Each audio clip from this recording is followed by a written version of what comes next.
Poverty, more than just a word. What is poverty? What words come to mind when we say poverty? What does poverty mean to you?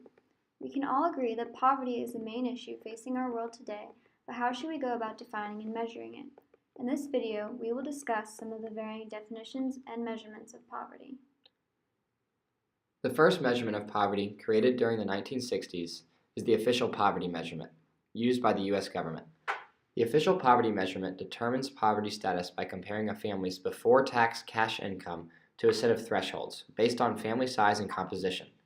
It is an absolute measurement, meaning it has a threshold which stays relatively constant over time. The OPM is based on the idea that there is a particular subsistence level of income below which people face economic or income deprivation, as articulated by John Iceland. In other words, it judges poverty based on the amount of income a family has, assuming that income leads to their ability to purchase the necessities of survival.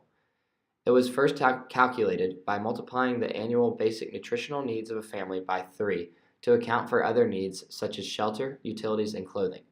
It is a binary threshold, meaning that people above the line are considered not impoverished, while those below the poverty threshold are living in poverty.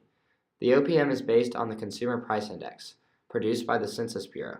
The thresholds are calculated using family composition and before-tax income. As of September 2017, the OPM considers 12.5% of Americans to be living in poverty. In terms of the advantages of the OPM, it is easily definable and measurable, making it the most practical measurement for the government to use. The thresholds are updated yearly for inflation and consider family size and composition. Lastly, the OPM measures the basic amount of cash income needed for survival as calculated by the U.S. government. However, the OPM fails to account for many other contributors to poverty and income beyond simple cash income. For example, the thresholds do not reflect changes in the standard of living. It fails to account for different costs of living in different geographical regions. The cost of apartments, gas, and simple groceries are much higher in New York City than they are in other parts of the U.S., such as Savannah, Georgia.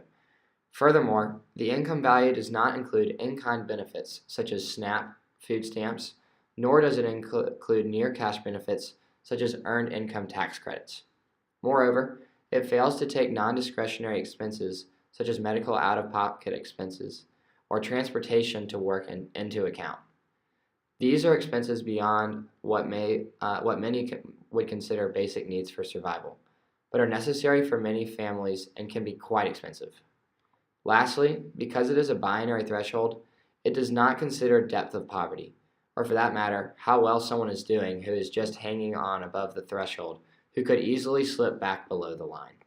Though it is an easily definable measure of poverty, the OPM fails to take many factors of an individual's well-being into account and needs assessment. The capabilities approach is an entirely different interpretation of poverty, contributed by notable philosophers Martha Nussbaum and Amartya Sen. Sen and Nussbaum look at poverty in terms of capability. Capabilities are all the potential things a person can do and be in their life. Functionings are what people actually manage to achieve. Mathematically speaking, we can think of capabilities as a range of possible outcomes and functionings as one specific point on that range. Capabilities can be broken down into 3 separate categories. Basic capabilities represent a person's ability to achieve their basic needs, such as food and shelter. Internal capabilities are traits a person can learn, and combined capabilities include the external factors that may or may not make internal capabilities possible. For example, a musician has the internal capability to play their instrument but could live in a town without access to a music program. Sen and Nussbaum use capability to define poverty as the inability to meet minimally adequate capabilities to lead a dignified human life. The capabilities approach was created by Martha Nussbaum as a way of measuring poverty based on capabilities. Nussbaum identifies 10 capabilities which she claims are central to the pursuit of a dignified life. Nussbaum believes all humans have inherent dignity, but that we deserve to live a life that is worthy of respect. The capabilities approach comes with its own set of pros and cons. While the OPM focuses on a specific fixed income number, the capabilities approach centers on the quality of life, assessing how people are actually doing. This aspect of the measurement humanizes poverty by seeing the poor as the complex people they are rather than just numbers. Since every human being is uniquely different, so is every poverty situation. One individual may be struggling in one capability aspect while a family may be struggling with another. By knowing more about how the lives of the impoverished, we might have more insight and direction on how to help them. One of the most important advantages to the capabilities approach, according to Sun and Nussbaum, is the freedom of choice. As we've mentioned before, the OPM is binary and highly restrictive. This measurement allows people to individually assess which areas they may be struggling in and how to go about solving their own unique situations. Taking one's life into one's own hands is a major step in the pursuit of a dignified life. This makes the capabilities approach the best poverty approach based on the individual alone. Despite its advantages, the capabilities approach is certainly not perfect. Since the measure is based on abstract, highly individualized potential outcomes, it's hard to measure. It's also idealistic. While Nussbaum believes all humans should have access to all 10 capabilities, this is simply not universally doable, requiring some to choose between capabilities, what's known as tragic choice. Some argue that this is an imposition of standards, as though Nussbaum is trying to tell us how to live our lives. Most importantly, the capabilities approach is not practical for policy implementation. The United States has jurisdiction over 300 million citizens.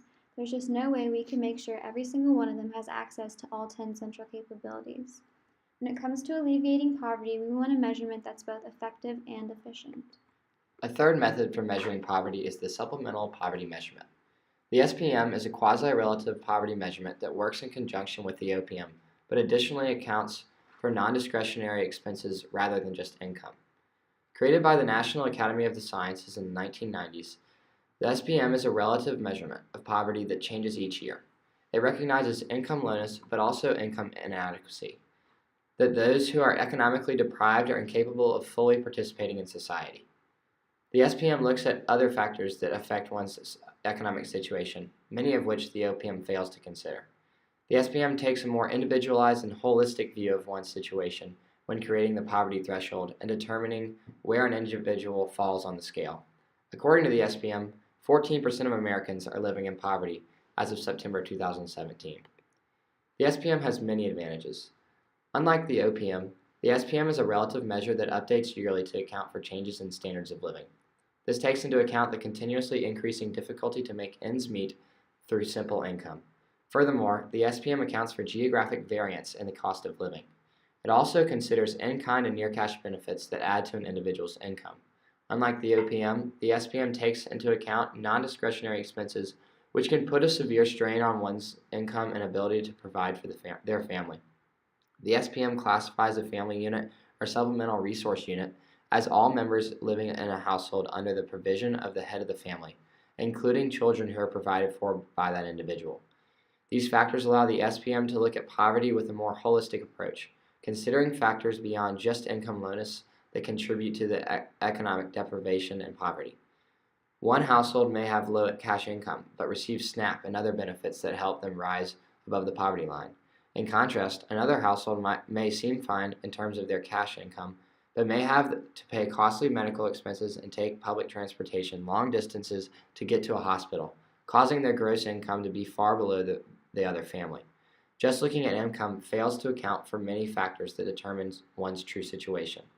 It is difficult and even impractical to implement this measure because it requires complex statistical procedures in order to account for the varying situations of every individual family. We see the SPM as the best overall compromise between the OPM and a capabilities approach. This graphic illustrates the differences between the OPM and SPM in terms of how they determine and measure incomes as well as expenses. So what comes to mind when we say poverty now? Is there really a best way to define poverty? We don't think so. We believe that poverty is not just a word. Poverty is multifaceted, and its definition must be altered depending on the audience, whether it be the entire nation or just a single individual.